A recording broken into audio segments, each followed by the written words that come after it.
आजच्या दिवशी काही जास्त बोलणार नाही. आजचा दिवस हा माझ्यासाठी तेवढाच महत्त्वाचा आहे. गोव्याची मुख्यमंत्र्याची धुरा सांभाळून मला आज 7 वर्ष पूर्ण होत आहेत.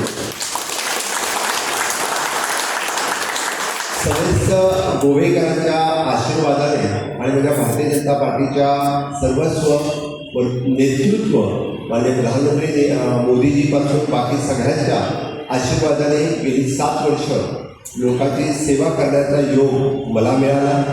आणि ही सेवा करत असताना गोव्यामध्ये एक इन्फ्रास्ट्रक्चर बदल, ह्युमन रिसोर्स बदल हा खूप मोठ्या प्रमाणामध्ये मी करू शकतो, हे मला समाधान आहे.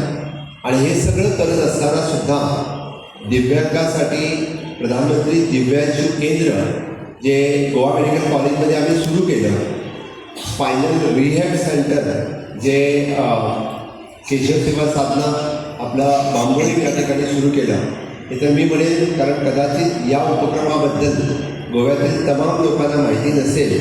पण स्पायनल रिहॅब सेंटर जे बांबोळीच्या केशव सेवा साधना या सेंटरमध्ये जे सुरू केलं, हे दुर्मिळ केंद्र आहे ज्यामध्ये ज्याची स्पायनल रिहॅब ज्यांना लागतोय त्यासाठी ट्रीटमेंट घेणं खूप महत्त्वाचं आहे. मी या प्रोजेक्टबद्दल मुद्दामून उल्लेख केला कारण या गोष्टीबद्दल कोणालाही माहीत नाही.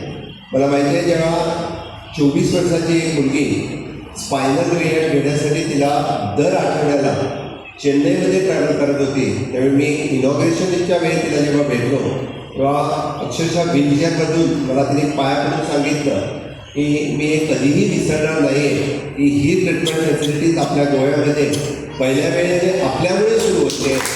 हे माझ्या मनाला टच करून जाणारा हा विषय होता.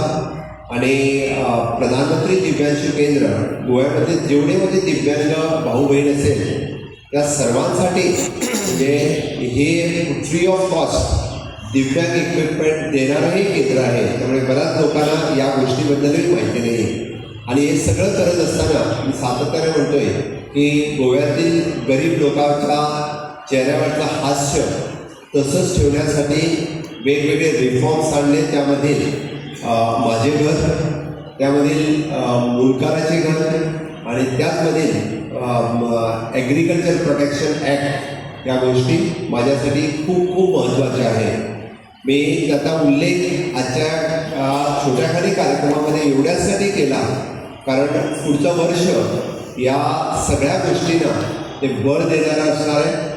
पुढच्या वर्षामध्ये गोव्यातील तमाम लोकांना या गोष्टीमधून फायदा मिळणार आहे. आणि त्याचसाठी या नववर्षाच्या निमित्तानं मी म्हणेन की माझं घर, मुलकाराचा घर आणि ॲग्रिकल्चर ॲक्ट या सर्वांना फायदा गोव्यातील तमाम गोमंतकीय जनतेला व्हावं ही माझी इच्छा आहे. मी म्हणेन तुम्ही पळतात GNH.